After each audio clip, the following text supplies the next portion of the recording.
नमस्कार, स्वागत बा आप सभी दर्शक लोगन के। त खबर बा भोजपुरी हिट मशीन खेसारी लाल यादव जी के एगो नया देवी गीत के बारे में।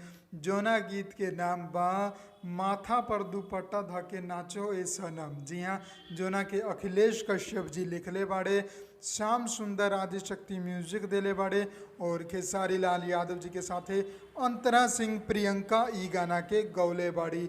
आप लोग पोस्टर सामने स्क्रीन पर देख ही सकत हनी और आप लोगन के इहो पता चलिए गए पोस्टर देख के कि गाना आ रहल बा आदि शक्ति फिल्म्स यूट्यूब चैनल से। जी हाँ, गाना शायद कल सुबेरे आई। गाना के पोस्टर रिलीज भइल बा, लेकिन साथ में रिलीज डेट और टाइम ना दियल गइल बा।